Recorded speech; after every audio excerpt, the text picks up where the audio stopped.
Good morning. Happy Friday, guys. Man, talk about a crazy, awesome week it's been so far. Seeing everybody starting to jump right in. Good morning, good morning, good morning. Real quick, just to make sure that the chat is working. Um, have you gotten something from this week so far? Throw an emoji in the chat. And Keely, I don't know if you know this, but I actually have to like fix the chat every single session. Really? Yes. Because why? It automatically is like turned off, so I have to like go play with it every single time. Okay. Awesome. I was Cool. afraid I was Perfect. afraid no one got anything out of this week. That would be kind of disappointing if not seeing anything come through. I'll go cry because this has been a lot of work behind the scenes. I, I would cry too if I were you, if that were the case, with all the hard work you put into this. But I've actually gotten a lot of messages on LinkedIn and like I've seen a lot of stuff, a lot of gold nuggets. Awesome, awesome. So man, this has been like I said, been an awesome week. Super excited that we're coming into the final day, even though we do have a bonus day on Monday. A bonus day. I feel like Steve Jobs, like with one more thing kind of thing. One more, but man, I really believe every single one of you guys here are really looking at crushing Q4. And one of the ways that you guys can crush Q4 is by understanding the lead journey for every single one of your leads. And I got the king of that, Keely Flood, here to share. So Keely, you have the floor. Oh, Steve's chat's on the bonus day on Monday. Somebody just shot us a question on that. All right, there we go. All right, Um, all yours. I appreciate the king, right? Oh, I see someone from Chicago. That's where I'm at. So yeah, if you wouldn't mind, like to keep the chat going, drop in where you are tuning in from. I'm actually in Chicago myself, out in the Western Burbs, so technically out to Chicago. If you were to talk to real Chicagoans, I'm not actually Chicagoan, but let me know. And then also, I said this last time, and I think it should be said again.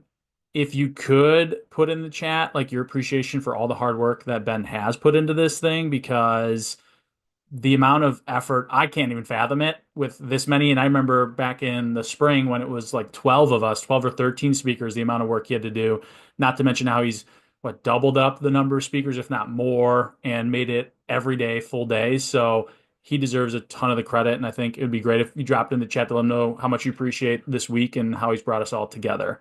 And we'll start from there. So thank you and welcome. Happy Friday morning. I appreciate everyone tuning in on a Friday morning, end of the week, right? A lot of amazing speakers. I've been fortunate enough to be able to come back again and talk to you a little bit about the lead journey. What I want to actually do before we go into that is just tell you a little bit about myself. So before I got into the recruiting space back in 2015, I was actually a former college football player and coach. Graduated college, played at a D3 school, thought, hey, let's give this coach thing a try.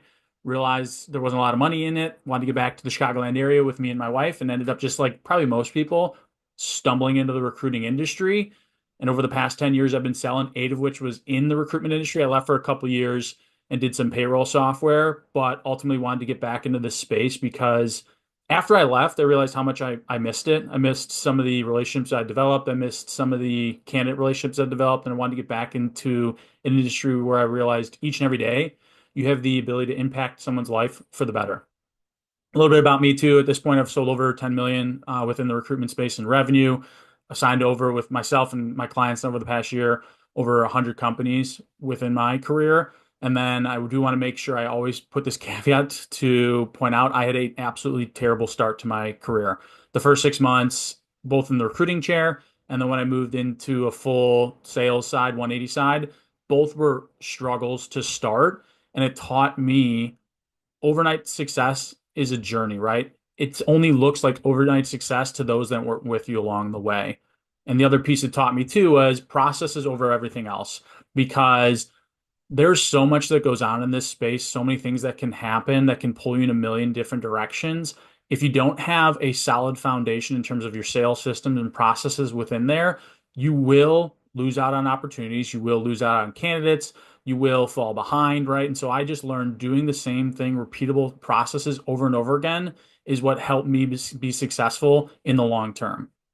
Which brings us to today around the lead's journey, right? From birth to death, a little clever way of just trying to say, like, hey, when we identify the lead all the way to the inevitable end of it, right? Whether that could be a closed deal, we'll never work with them. And I want to just walk through the steps of how I've seen it kind of play out and why I think it's so important for you to diagram how you're going to go about identifying leads all the way to the end. And I'll even show some diagrams to break down what that'll look like. But let's first start with shiny object syndrome because I'm seeing a lot of it over the past year where there's been a rise in the number of tools out there for the better, I might add. I'm definitely not against AI. I'm not against some of the, I mean, hell, some of the sponsors we have for this past week. I think they're great. But I also think with today's world, you can get pulled again in a million directions by shiny object syndrome, where you get to the end of the week and you're like, man, I was really busy. But then you have to ask yourself, was I productive? And sometimes that is not the case. And I believe a lot of it has to do with shiny object syndrome. And so you got to ask yourself this question: what am I using all these tools for? Because if you can't answer, hey, what does this tool do in terms of getting me new deals or identifying candidates, you need to seriously reevaluate why you're using that tool within your processes. And we also have to understand what effect they have on your prospects, clients, and candidates. Because if you don't have a coherent process, it will result in a very discombobulated journey for those individuals, which leads to a bad experience. And bad experiences almost always lead to no deal or lost candidates to another recruiter, to another organization because of the journey they had along the way was bumpy. And we want to make sure by putting these processes in place, we create as smooth of a journey as possible for our buyers, right? For our prospects. So the problem, right, is how, at least how I see it, there is an overspending on unused tools in most recruitment businesses today.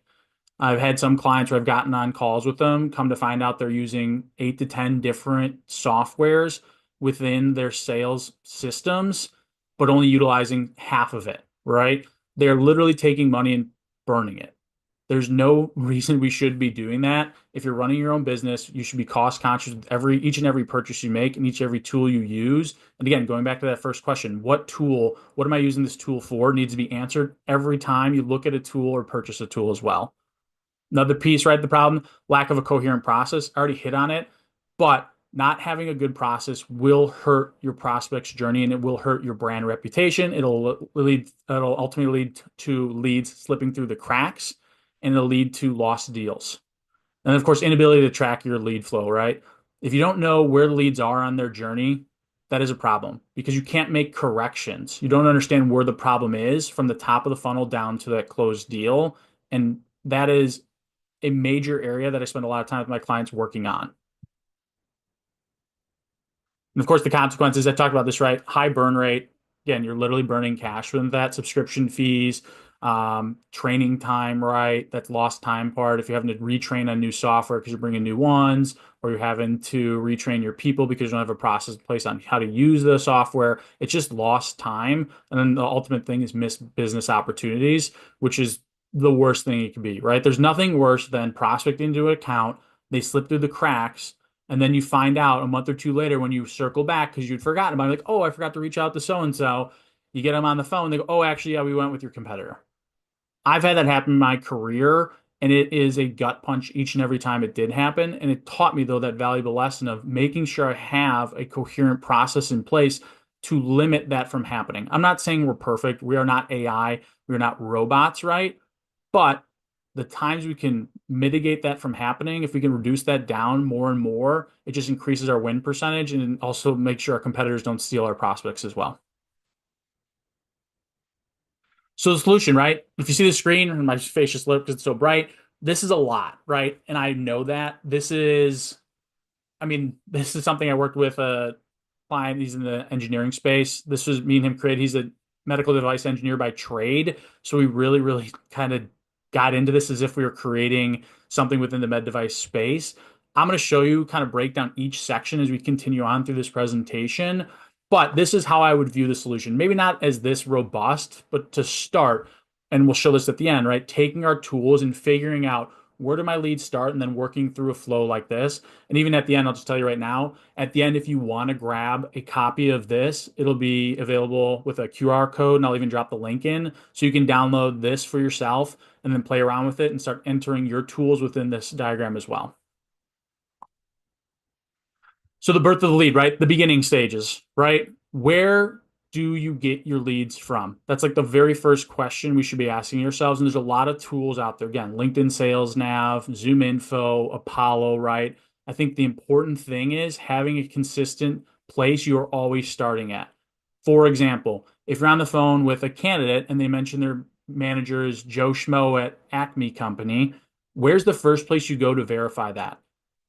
That is probably going to be your primary source of leads. If you go to Apollo every time, that's where we start. That's the birth of our lead. It's where it begins. It's the creation of your lead. And from that point forward, the sales processes have begun because they're going to go through whether it is email campaigns, LinkedIn Dripify, outreach via the phone. They're going to start going through the process. And then the management process begins too as well with the creation of this lead. So first things you ask yourself, where do I get my leads from? That would be like the very first bubble, right? And if we're looking at this little snippet, if we're going back to that diagram, that was that first one in the top right. That's the birth of the lead starting there, and the journey has begun.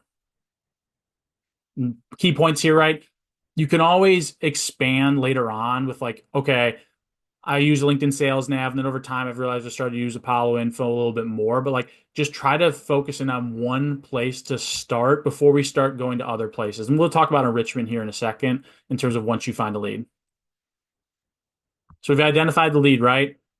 Joe Schmo, Acme Company, got to put them into the CRM. Like that is number one thing we should be doing. I know, right? Best practices, input first, enrich second. I'm a big believer in that because what you don't want to have happen is you enrich the lead. And by enrichment, just to clarify what that means, it means you would go and get more details in terms of like context information. Because you go on LinkedIn and you see Joe Schmoes at Acme and you want to get their cell phone, their email, maybe their Twitter, I don't know, whatever you want to do, that would be enriching it. That'd be finding other place or other channels to reach out to them by using something like a Zoom Info. I mean, there's tools like Clay, which I realize can do enrichment as well, but I just still believe the first thing you should do each and every time is put them into your CRM first and enrich second because it reduces the risks of you not letting them slip through the cracks because your CRM is your single source of truth. That is the place. And as you grow, right, as an organization, even if you're a one person team, if in the future you intend to hire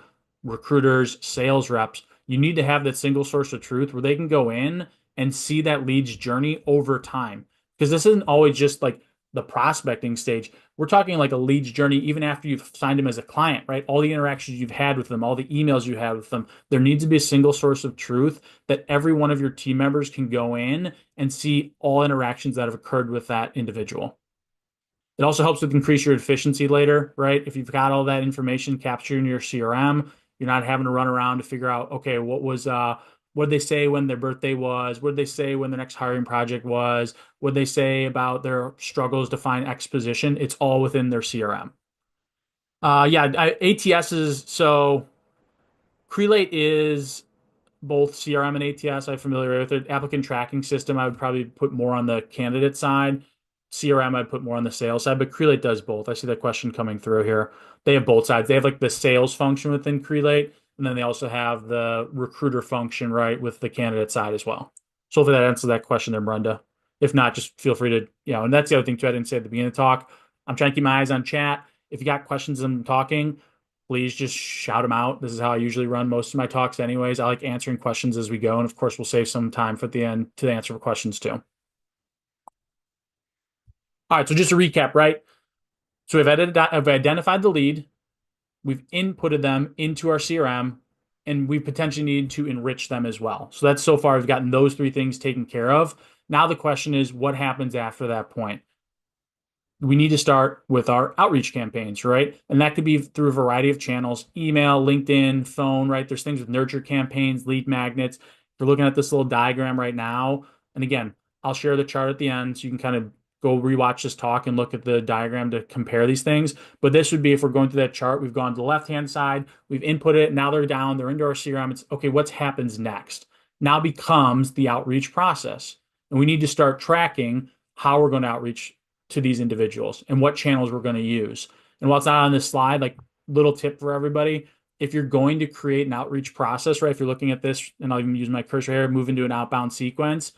If you're going to create an outbound sequence, there's two pieces that are an absolute must, in my opinion. One, It has to be multi-channel. I mean, you can't rely solely on phone, you can't rely solely on LinkedIn, you can't rely solely on email. You have to mix all of those together. And the other thing that's crucial, it better be 9 touches or more within that outbound sequence.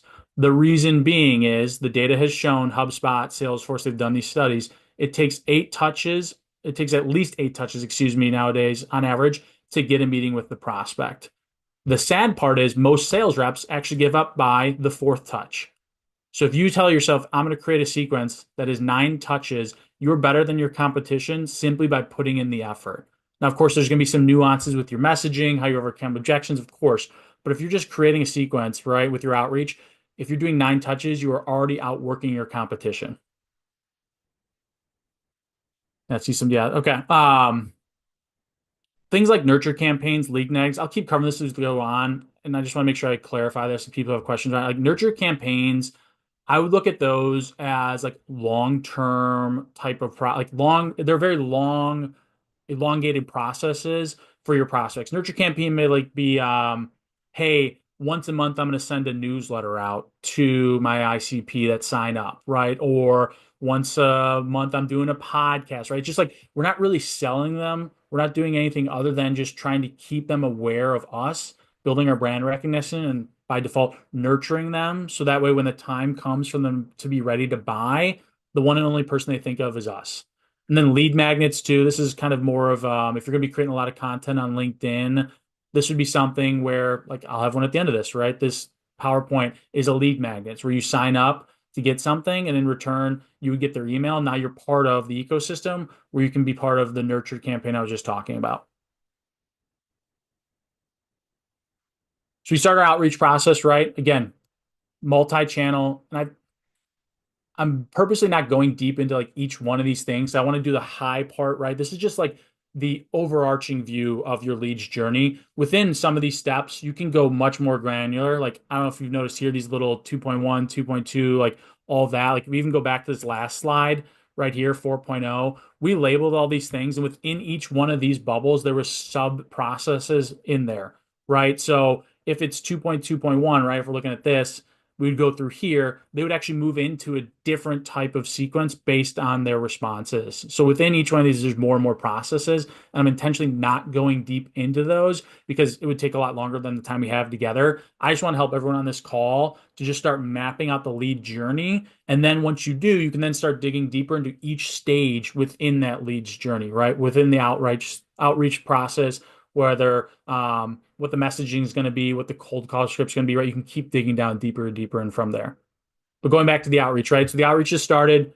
We've said, okay, we've got a 9 touch sequence. It's multi-channel.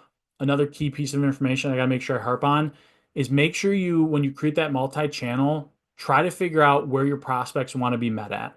And by that, I mean, some people respond better to email, some people are better to phone, some people better to LinkedIn. Once you identify that particular prospect's channel they like to be reached out to, it's basically how they're responding to you. Start doubling down on that channel with that particular prospect. The other thing too is each industry is unique, right? So I'll give you an example. I have one client, he's in the blockchain space. And when we were creating some of these processes, we were looking at the standard email, LinkedIn, phone, right? But what we realized after going through a few weeks of this, he was having communications with his clients via an app called Telegram. And we also realized a lot of the founders that he's targeting are on Twitter. So in that case, his prospects are spending time on those platforms. So that's probably where they want to be met at. And so as a result, we actually overhauled the process and said, okay, let's start reaching out via Telegram. Let's start using Twitter as opposed to LinkedIn to social sell because our prospects are spending time there. Therefore, they want to be met there. So we should go meet them there, right? And then going back to the outcomes. So the outreach process has started, 9 touches or more, multi-channel. There's really ultimately 3 outcomes that can occur, right? Meeting set up, which is, hey, awesome. We feel great about that. We got a discovery meeting. There's an opportunity to show off, hopefully win the business. Maybe it's not in one meeting over a course of series of meetings, but the point is we've done something right to get time on our prospect's calendar. Another outcome, rejection, right? Or not now, right? There's a flat up no, hey, I'm not interested. Or there's a hey, no, not right now, follow up with me in a month, right? Something along those lines that could be an outcome as well. And then the last one's the no response. In my opinion, the no response is the worst one because obviously getting a meeting set up is ideal. Being told no it gives me an opportunity to learn a little bit. Like, why am I being told no? Is it, do they not partner with recruitment agencies? Do they have a competitor already in place, right? I'm trying to gather some information, but it's still a win in my book because I'm better educated about this prospect and what's going on within the account versus no response. I'm left in the dark, right? And I have to try to figure out what I need to change moving forward to actually get attention, grab my prospect's attention. And then within, right, so we got those three outcomes. After that, there's processes for each outcome, right? If we set up a meeting, again, sub processes. We might have a pre-meeting process set up where we're sending an email 24 hours in advance. We're sending case studies over, right? There's more you can dig deeper in, but ultimately we should have some sort of process set up for once we actually have the discovery meeting set up for. If we're rejected, I'm a big believer we move them into a nurture campaign, move into some other way. We're going to be in, we'll cover this in the next slide, but some other way where we're still kind of staying front of mind. So that way, if things change, again, they're coming to us and they're working with us. And then the last one's no response. If you go with a no response, and I say rest, I always think like a good rest period for a lead is 3 weeks, 3 to 4 weeks, right? Where you don't reach out to them at all. We just say, hey, look, like I ran them through a sequence. I haven't gotten a hold of this at all. I'm not going to go back to them and blow up their inbox, their phone, their LinkedIn again. I'm going to just put them aside and say, I'll come back to them at least 3 weeks later on. So that way I'm not burning that bridge where they feel like I'm just out there trying to attack them to win their business. We don't want that, right? We're in the recruitment business. This is a relationship business. It is a long game at times. And therefore, you're going to have to play that when you have things like no response, you put a lead to rest. So leads rebirth, this is tying into the rejection and the no responses, right? This is why, again, going back to the overarching piece of having a process like this, if we start seeing a lot of the leads are ending up in these two buckets, we need to figure out what we need to do different, right? The pretty famous quote, insanity is doing the same thing over and over again, expecting different results.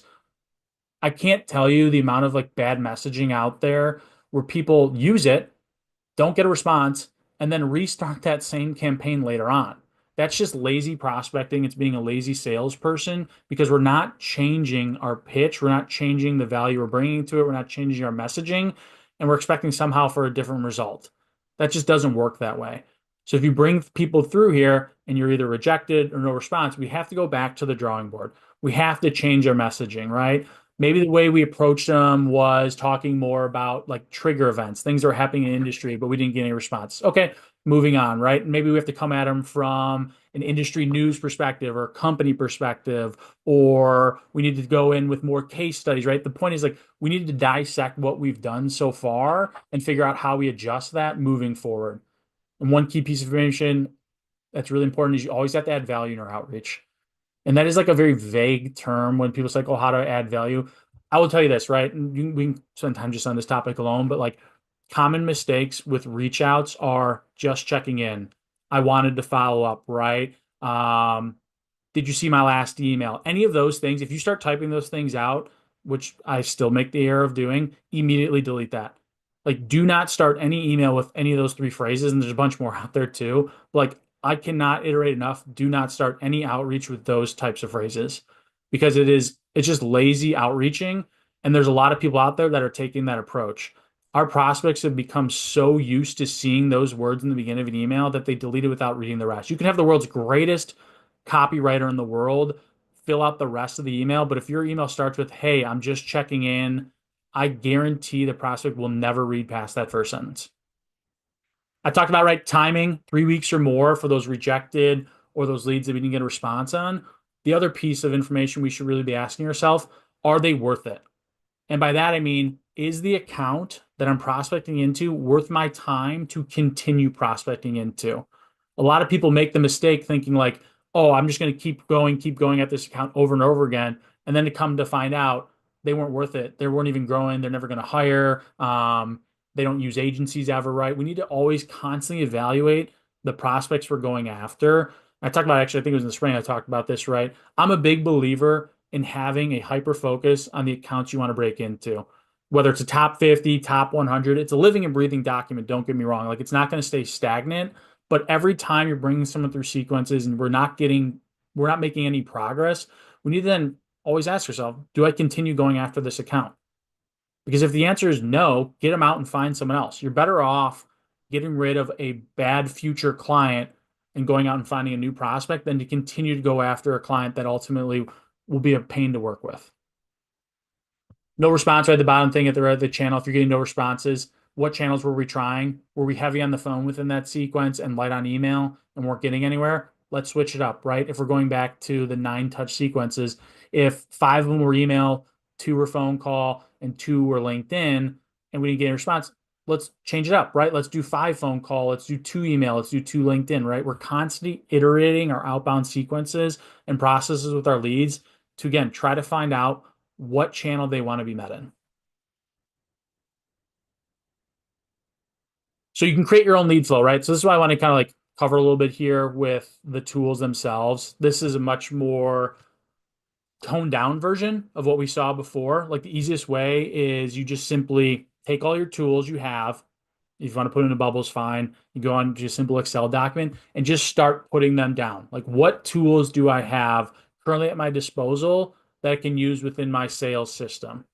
And then from there, right, covering some of the stuff we've talked about, start mapping out the journey your prospect will take, right? The birth of the lead, where do they go from there? And then just start connecting the dots.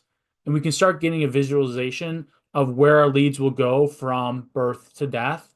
And from that point forward, we can identify those gaps and redundancies you have in your current process, right? And this one here, I actually cut off a little bit, but like Smart Lead and Contact Out, they're pretty similar platforms. If I recall, we did this about 4 months ago now. So it's like, why do we have these two, right? There's some overlap there. Let's get rid of one because it's redundant to have both of these things, right? Remove those unnecessary steps and tools that you are not using because I'm a big believer, right? Less is more. The shiny object syndrome, right? The first couple slides, it can lead to some serious problems. And if we need to just pare down the number of tools we have, but allows us to be more efficient, cleaner with our leads journey, it will pay off more than having more tools, more flashy things. Because ultimately, and I think it's on this next slide actually, I guess later on, but the goal is not to have more tools, right? The goal is to have more clients. And if it takes 4 tools to get it done, great. I don't need 6. I don't need 5. Just stick with 4. If it takes 6 tools to get the job done, fine. So be it. But the point is, like, we don't need to keep adding new tools. Sometimes we need to just go back to the drawing board and figure out the process our leads go through and then make that better and more efficient. And these are some of the benefits of why I think it's so important to create this process. You're spending less time thinking and more time executing because there's nothing worse than coming into a week and going to yourself, what should I be doing right now from a sales side of things? That is a problem because if you don't know, you don't have a process in place. It's kind of like it's like going to the gym, right?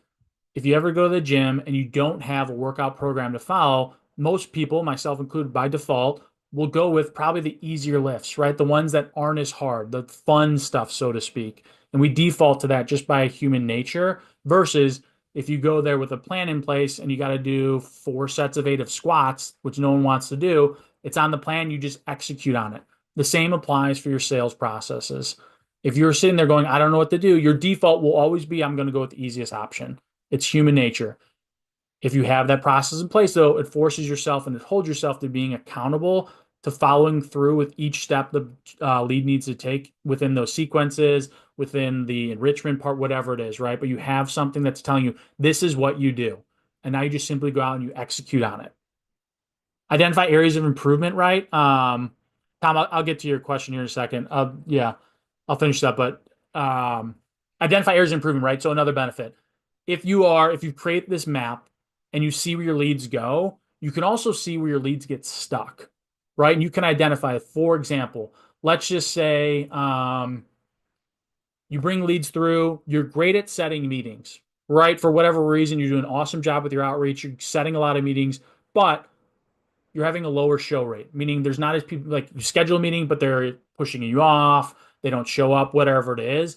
You can identify that and say, hey, why am I scheduling, let's say, 5 meetings a week and only 3 are showing up, right? I've identified an area of improvement. I need to get that number up. What can I then implement within my process to increase that show rate?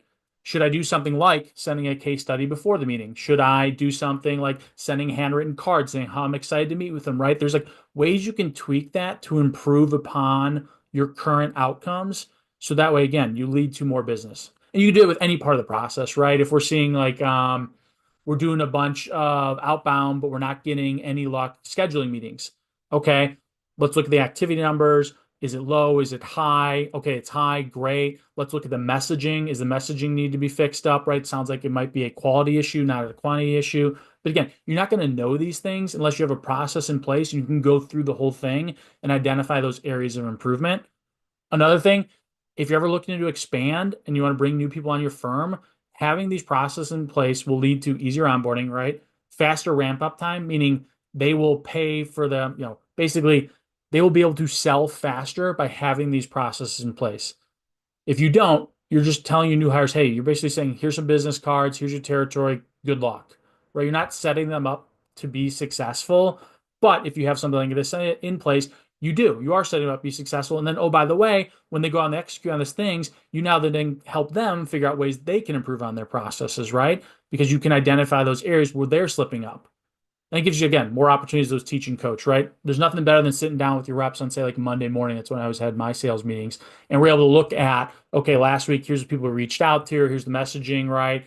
Here's the steps we took. Do we make some mistakes here? Did some people slip through the gaps? All that stuff will help those new hires get up to speed faster and in return, bring in revenue for your company faster as well. So I'm just like a big believer in having these processes in place, especially for that piece.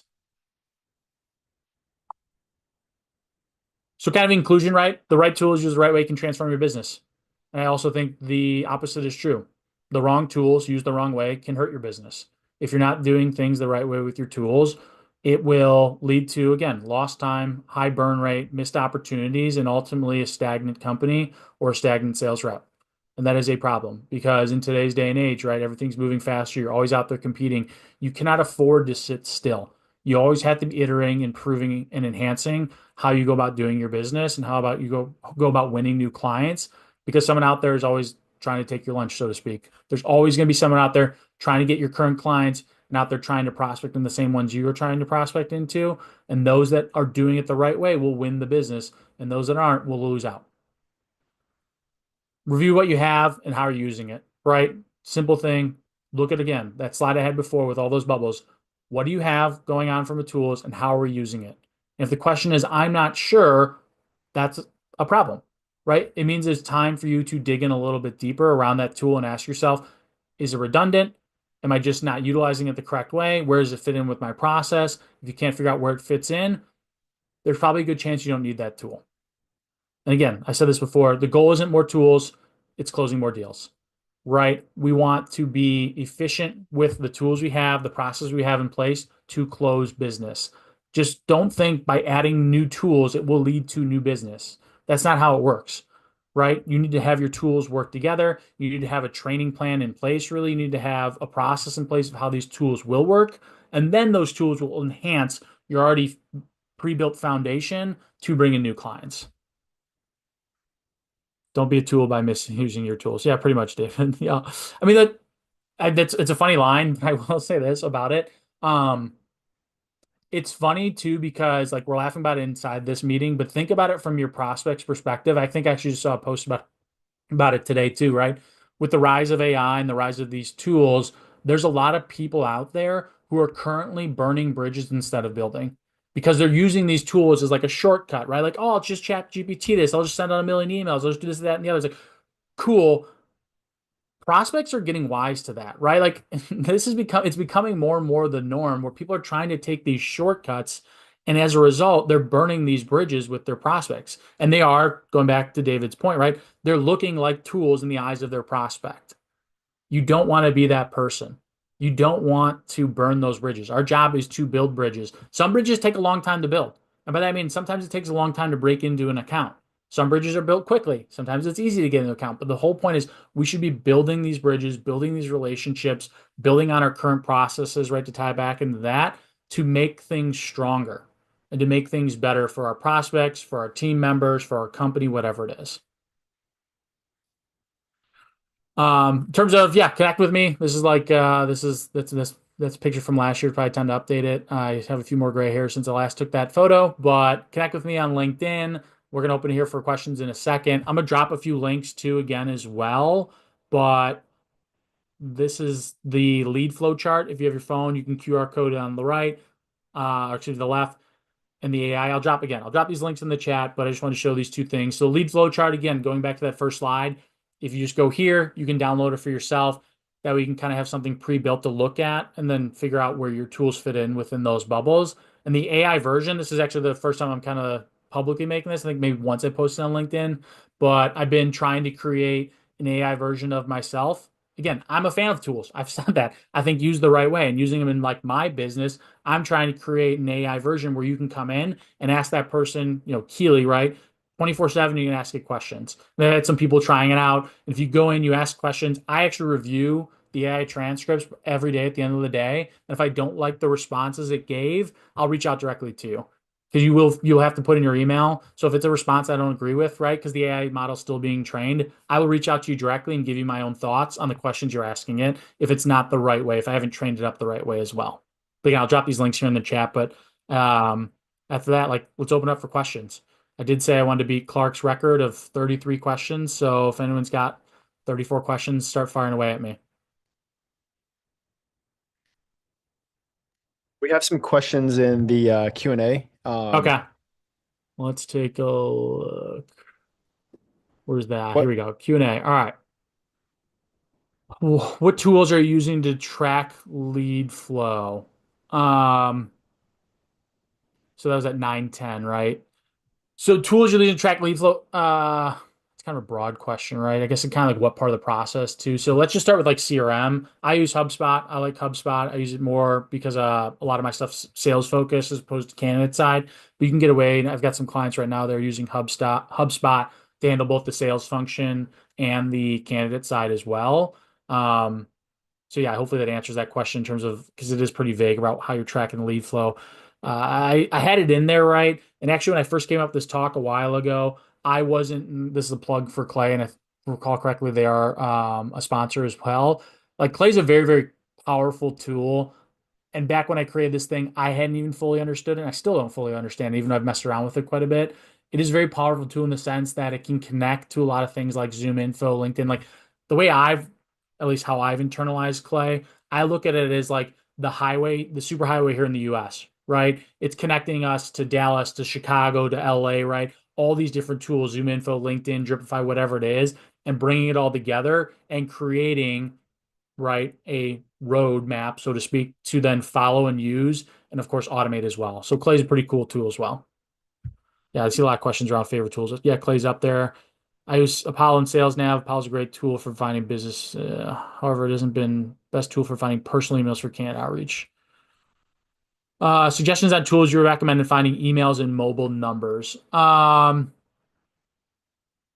So I've used Seamless AI is pretty cheap if I'm just being honest, like in terms of like the monthly cost. I do like that as well.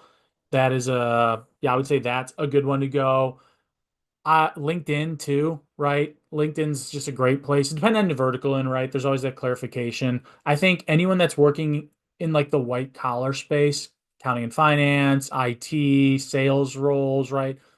You should be spending a lot of your time on LinkedIn trying to find prospects and candidates because a lot of them are on there. On the flip side, right, if you're in the construction space, I work with someone who's in the construction space, doesn't make a lot of sense being on LinkedIn, right? Project managers aren't going to be spending their time on LinkedIn. They're on construction sites. They're going to be on some other platforms instead of LinkedIn. So going back to that piece of like finding, meeting prospects where they want to be met at. If they're not spending time on that platform, don't use it. For solopreneurs, how do you manage BD outreach? Okay, I'll read out loud because I'm just mumbling it so people aren't seeing this. For solopreneurs, how do you manage BD outreach so that you are always doing BD but not getting overwhelmed with openings? Is there a magic number of people that should be on your target list? So my advice for anyone in that situation is to start small, right? First off, if we're just really breaking this down, we should have a territory plan of the top target accounts we're going after. And then within those, there's people we're reaching out to as well. I posted about, I think, like a week ago at this point. I think one of the easiest things to do is I called it the 30-30-30 method, right? Spend 30 minutes 3 times a week reaching out to 10 different contacts by three different channels, right? So the math works out where you're going to spend out 10, you'll make 10 phone calls to these people. 2 days later, you'll send 10 emails to those people. Then 2 days later, you'll send 10 LinkedIn messages, right? Super small, just like that. You've had 30 touches total, 3 touches for each one of those prospects. And you can see kind of where you stand. Were you able to get that done easily? Great. Start ramping up. Did you have a hard time getting that number accomplished? Okay, why? Right? Because in that case, prospecting is the lifeblood of any company. We should, ABP, right, always be prospecting. We really should always be prospecting. But I do think on a vertical by vertical basis, it does change, right? If you're in the contingent healthcare space, placing medical assistants, you're going to have probably a very, very high number of outreach activities, a high number of candidate activities with outreach as well, versus if you're doing C-suite type outreach or C-suite placements, it's going to be different. But I do believe like you start small with your prospecting and start ramping up from there. And the 30-30-30 approach is a pretty good baseline to start and see where you fall in that. And then see if you can start increasing the output after you've given it a try for a few weeks. Because really, doing something for 1 week doesn't really do anything, right? We've talked about 9 touches need to occur. So even with that 30-30 approach, right, we're going to repeat that a few times over the course of 3 weeks to get to those 9 touches. And it takes something like 60 some days for it to become a habit as well. So like start small, do something like that, and then see if you can start increasing the output. And if you can't, again, review your week. We're going back to like a completely different process, not about the lead journey, but like every week at the end of the week, you really should do a time audit on your calendar. Where did you spend time this week and doing what?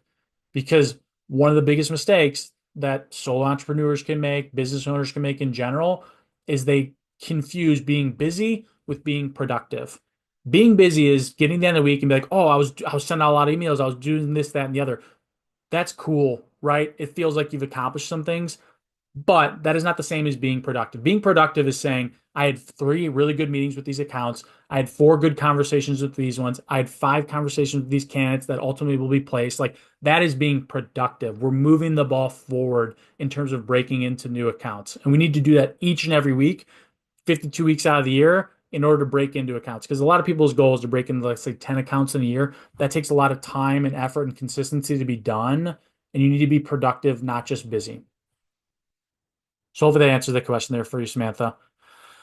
Let's see. You mentioned that starting a follow-up email with phrases like "just wanted to check in" or "wanted to follow up," or "I was just wondering," it may not be effective. What are some alternative openers to encourage client responses? So I'm a big believer in anything with email and really cold call openers in general too. Spend the time to look up copywriting. And by that I mean copy, and I actually had to do research for myself on this too, because I messed up the definition, but like copy is text that is intent is to sell someone, right? You see it every day in your life, whether you realize it or not. There's copy everywhere. Every marketing you see, every billboard you pass, every ad you see on LinkedIn, that is copy. And within copy, there are frameworks you can use. There's something called the PASS structure, which is pain, agitate, solution. There's another one called AIDA, which is attention, interest, desire, action.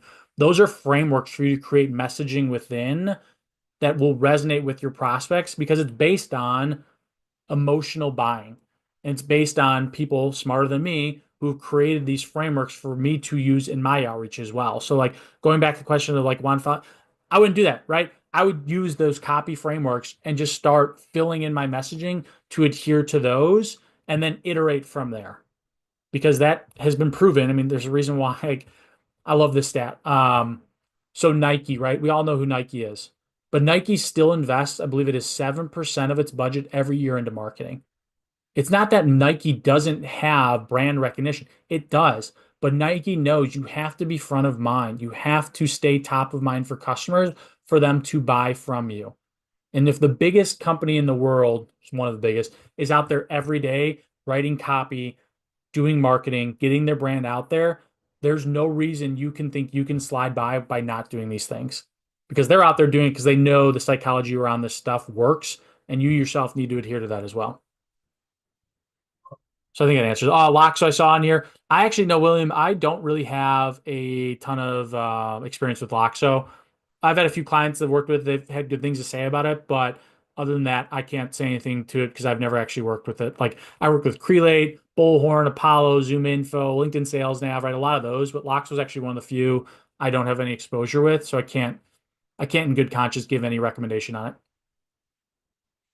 it. Brenda, what are some alternate sites for industry section construction? I agree, there aren't many there. Yeah, okay, so construction, right? Um, construction, skilled trade, even like you can throw in manufacturing as well. I think this is my own personal opinion. One, I think they're great industries because Chat GPT can't take those jobs, right? At least not right now. There's no robots that can build buildings yet, or maybe not to that level. There probably are, but point is like they're a little bit safer in that regard. I also think those industries are prime for what you would consider like old school selling, doing things like direct mail, trying to go on site, dropping off business cards. Everyone I've worked with client wise, I always tell them the first thing you should do is dominate your local market first and then look to expand out there. Because with the rise of firms going national, right? COVID came in 2020, everyone shut down, and companies realized, oh, wait, I am in Michigan. I'm Michigan based. I've always sold in Detroit, but now I can move over to Illinois. I can move over to Wisconsin because no one's meeting anyone face to face. So who cares, right? That happened for a few years. Now I'm seeing the opposite, right? The pendulum swinging back the other way, where a lot of prospects slash clients want their partners to be local. They want to have like that face to face handshake. And so places like construction, I think, are a great way to show your local presence because that alone could be a differentiator, and then do some more old school things like stopping by, dropping things off, doing direct mail as well. So hopefully that answers that question there. I'm having trouble finding candidates not on LinkedIn. I my opinion, right? And I didn't live and breathe the construction space, but like Indeed was always a good site for me to go find more blue collar type roles because I did work within the manufacturing space too. So I thought Indeed was always a great place to go to find candidates in the blue collar world. So I don't know if you've tried that or not, but that'd probably be my other recommendation from a candidate side. Let's see. I'm going back. Tom, that's right. There's one question I knew I didn't get to. Tom, in your initial outreach campaign, what is your frequency of each stage, time between each stage? Um, okay, that's a good question, right? There's a bunch of different sequences out there, right? Google this for everyone listening. If you want to Google something, it's called the Agoge sequence. It was popularized by a guy named Sam Nelson. He's a pretty big name on LinkedIn now from an SDR perspective. His sequence, I would consider one of the more aggressive ones out there because if my memory serves me correctly, it's 15 touches in a 21-day workday sprint, right? That tends to be on the aggressive side of things. I think you have to look at it as how how aggressive they want to be with the account, and then I'll create a sequence based off of that. I think like rule of thumb though, in general, when creating a sequence, is you don't want to go more than 48 hours between touches. The reason being, if you've developed any positive momentum with touch two, three, or four, wherever it is in the process, and you wait a week, you've kind of started, you've not even started, you've lost that momentum. So I think 48 hours is probably the sweet spot in terms of time between touches because we don't know, right? You send an email over, they don't respond. Maybe they read it though, and they're like, oh, that's actually like a good point. I kind of like this person that says, but they just go on with their day. And then if you go a week, 2 weeks, and you get back to them, then like you've lost that moment where you had their attention, you'd gained a little bit of momentum because the time between touches was too long. So I think like rule of thumb, the best way to go about it is at 48 hours at most when creating these nine touches or more. Or they keep saying nine because that's like the bare minimum, but you really probably would probably shoot for like 12 to 13 is probably the sweet spot if you ask me. And at most 48 hours in between a touch. You can go, I mean, there's some sequences out there that'll do 3 touches in one day, which would be phone call, email, LinkedIn Connect. Those we consider 3 touches. And then you give them 48 hours and you hit them up with another phone call or email, whatever it is.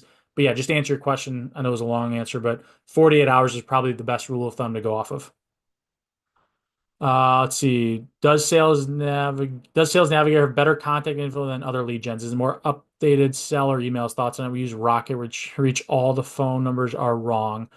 So Sales Nav, I like Sales Nav. I like Sales Nav too, especially if you're in like a I like if you're in a very technical, like niche space, right? So I'll use the client of that chart we created together.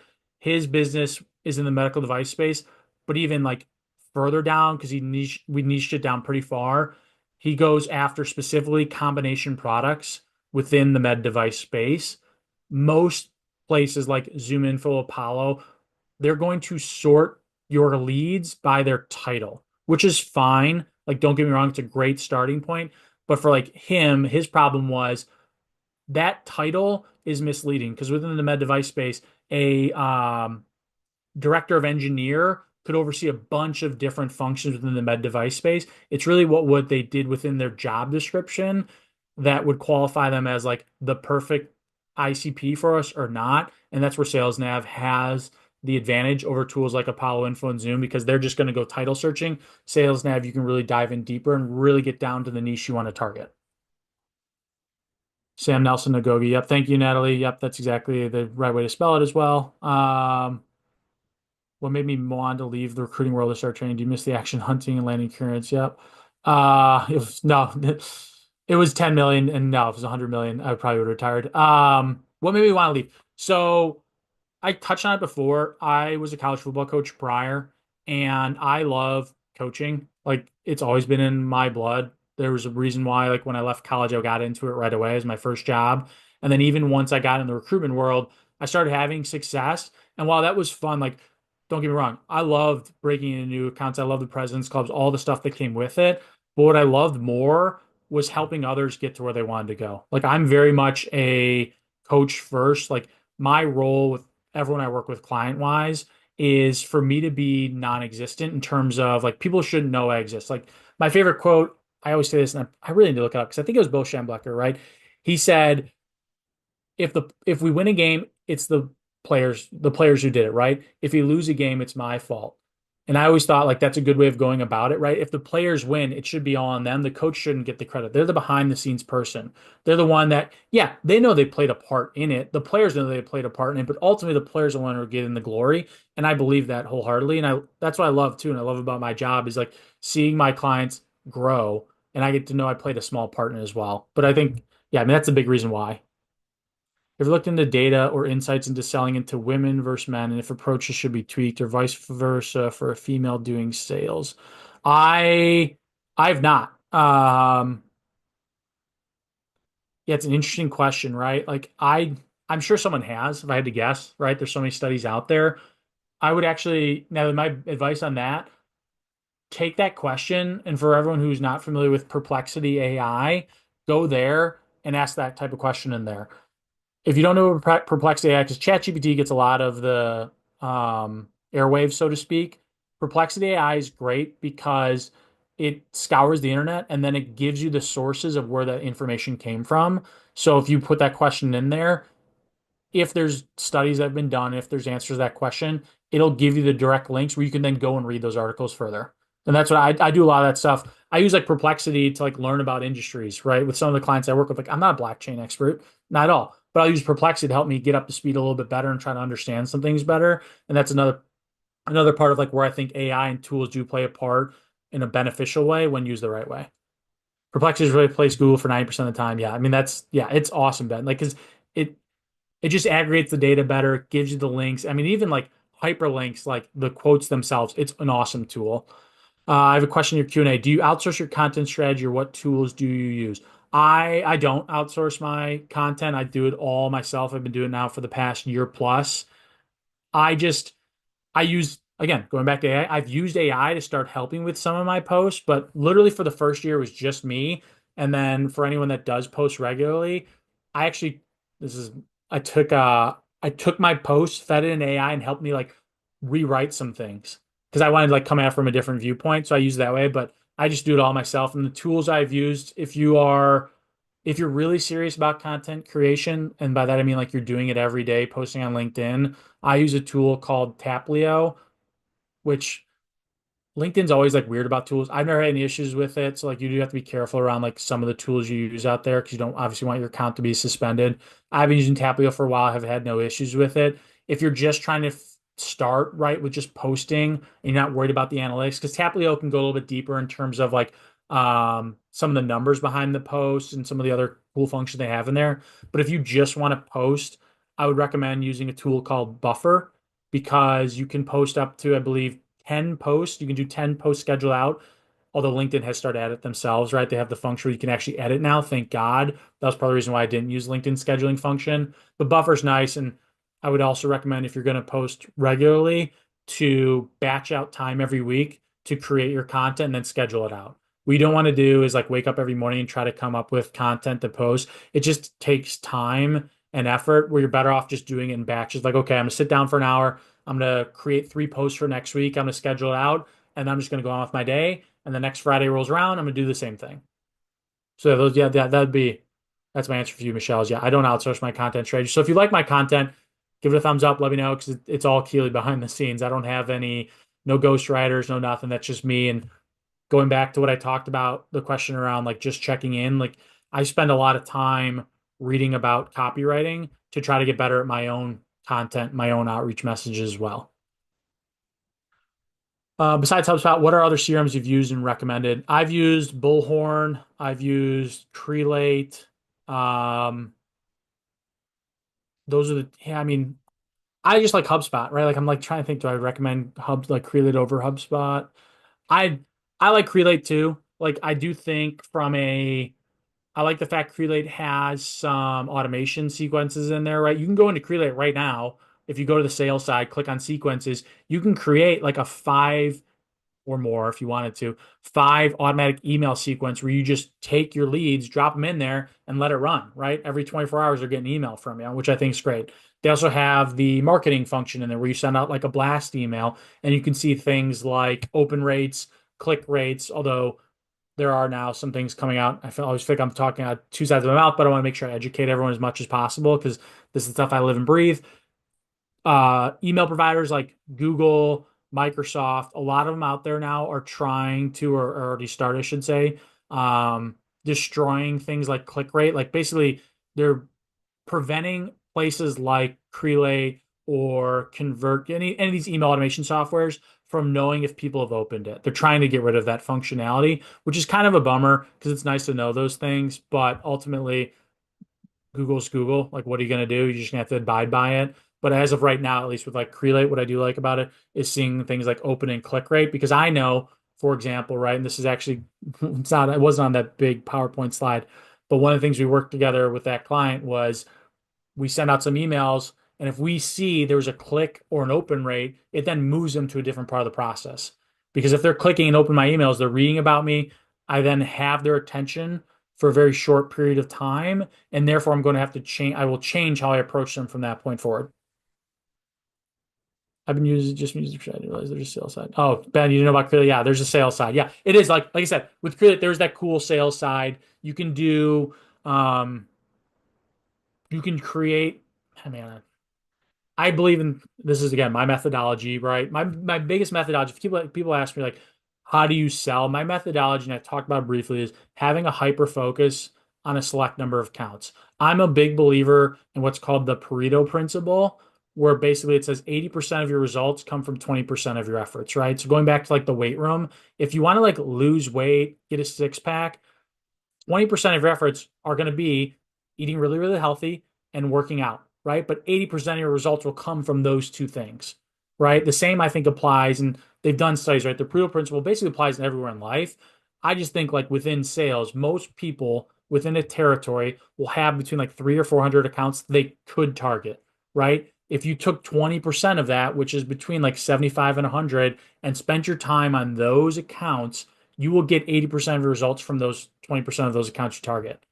And within that, right, and this is where I'm going with the create thing, you can create top targets and even create what I call account focus items where you have very specific goals within each account, each person you want to go after that you can track and create as well. What about using DuckDuckGo instead of Google? Any limitations? I've not really used DuckDuckGo for like web searching. I see their commercials more and more now. I'm like always like I should be doing that, but I have not. My not disdain because Google's probably listening to this too, but like my thing with Google is just like they have a monopoly over things like email. So things like open rates. If they say you're not allowed to do this anymore, everyone has to abide by it, right? That's just how the world works because they are a monopoly. Any other questions that maybe if I missed something, guys, somewhere in the chat and I didn't see it, please ask it again. I'm going back up to make sure I didn't miss anything, but I think I covered all of it. Let's see. Yeah, the CRM. Okay, I think I got it all. I think I answered all the questions. So I think, I think you're yeah, good. I think that's it, right? Yeah. Cool. So I'm counting 32 questions. 32? Oh no. No way. I don't know if it's actually accurate or not, because it'd be funny if it was. Um, yeah. So look, for everyone that did stick with me to the end, like, thank you. Thank you for spending a Friday morning with me to talk through this. Like, I will say this, kind of close things up. What I talked about, I will warn you right now, because I warn everyone I work with. When you start to do this exercise, it will be hard, not because like not physically hard. It is one of these things within sales that I'm always talking about. Like I believe sales and success in general is hidden in the boring basics. What we've talked about today with like this lead flow chart, these processes, right? These are what I would consider the boring basics of the job. The fun parts of the job, right? The creative parts of the job where you get to come up with like fun messaging, having meetings with clients, talking with candidates. That's the fun, the creative part of the job. This part of the job, though, is the building blocks that you're going to build your book of business on. And when done the right way, it'll allow you to run faster, be more efficient, and win more clients.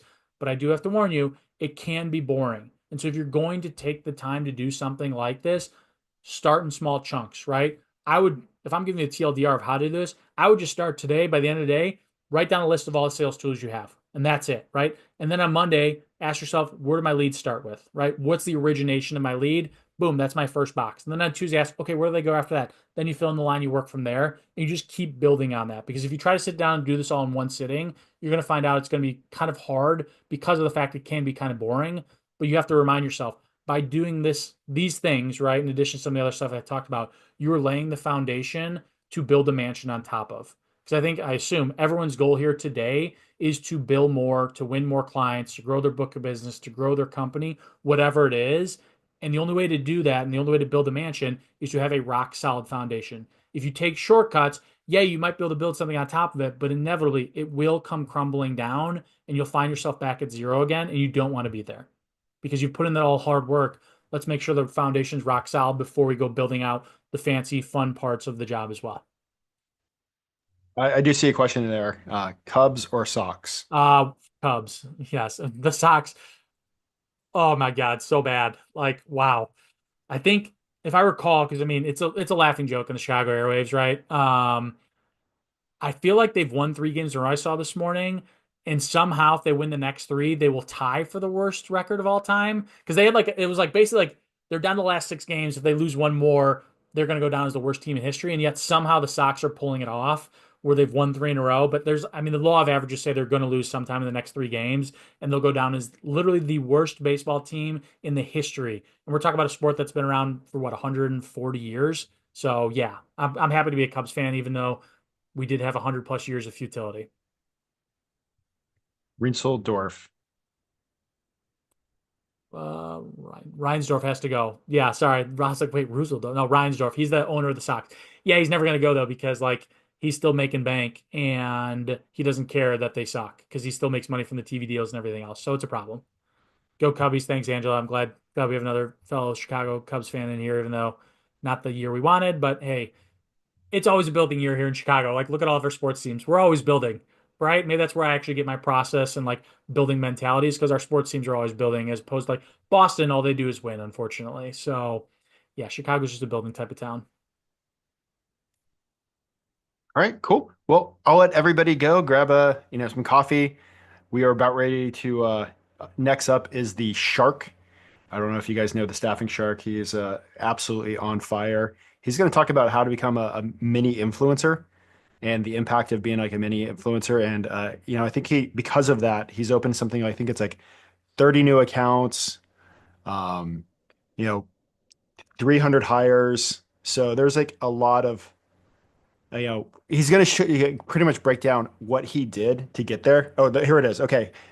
Becoming a mini influencer, he's generated 38 new clients last year and placed 301 candidates in the last 12 months. So let's get ready to go. And I just wanted to say thank you guys. Keely, thank you for crushing it. Absolutely love you, brother. And I'll see you guys soon. Thank you, everyone. Take care.